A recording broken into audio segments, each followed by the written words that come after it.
I just finished reading The Third Pandemic, and it was really stressful because I'm not over the whole COVID thing, and there's so many pandemics that are currently happening, and that people are worried about the hantavirus thing, obviously, but also Ebola.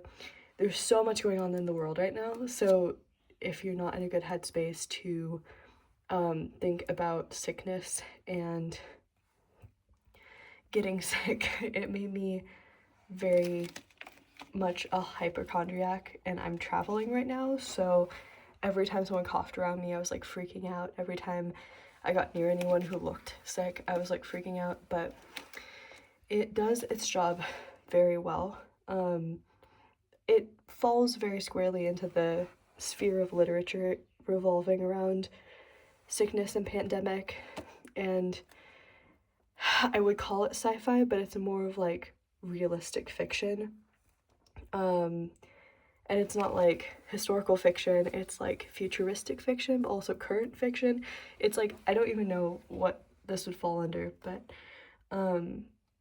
essentially it follows multiple different people around the world with a kind of through line primarily revolving around this virus. And this it's a strain of chlamydia that evolves to bounce from birds to humans, which is also horrible because of the hantavirus thing where people were going to that like waste dump thing that had birds and then they were getting sick. But that's besides the point. I already said it's too realistic.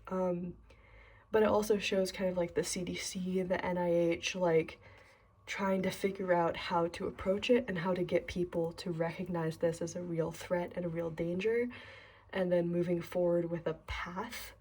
And I'm gonna be honest, they are having some trouble with that. And so that's one of the ways it feels like super realistic, is because it's just so painfully bad the way that they approach fixing the situation. And it just feels upsetting. I think that a major part of the book was also the way viruses can jump in unexpected ways. So there's obviously like coughing, true, but like, what if you had intimate relations with someone who had a cut and they were infected with the virus, and then that virus jumps from them to you because you might also have a cut? And then it's like trying to practice safe health practices, but also like trying to figure out how you can protect yourself as best as you can in such a dire situation. Another one of the main players is someone in a very corrupt pharmaceutical organization that has to kind of balance between her morals and what they want her to do, and she ends up doing the right thing and reporting it. But it's very much like, should she prioritize finances or should she prioritize the like safety of the globe? Obviously she does the latter, but it's just kind of like the bureaucracy that also keeps people in the dark in order to for profit. And I know that this happens. It's not like it's just made up for the book, but that's another reason why it was like so accurate and so painful. Basically just like if you have some trauma left over from COVID and from lockdown and from seeing people around you get sick and from hearing about people dying or people around you dying, just be careful with reading this because it's very accurate. And it's very realistic. It's not overblown. It's just very much like the worst case scenario. The woman who was working for that organization was doing a what's it called when you do like like a model of like how the virus would spread, and it just felt very much like, oh, this could happen, this is realistic, this is going on or will go on or something like that. So I don't know, it's up to you whether or not to read it. I thought it was horrifying in kind of a good way.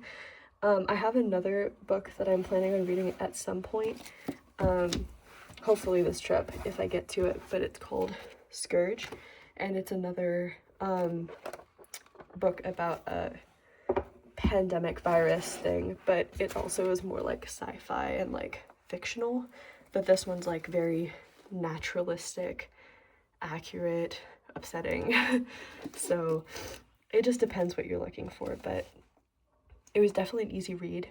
It's done kind of through primarily like normal dialogue, but then there's also some moments. My favorite moments actually are where they personify the virus. So it like talks about the virus like jumping and having like a life of its own. And it is, the specific one is like a organism. So they work kind of like a creature. Anyway, read it at your own risk, but I really enjoyed it in kind of like morbid curiosity way, but enjoy.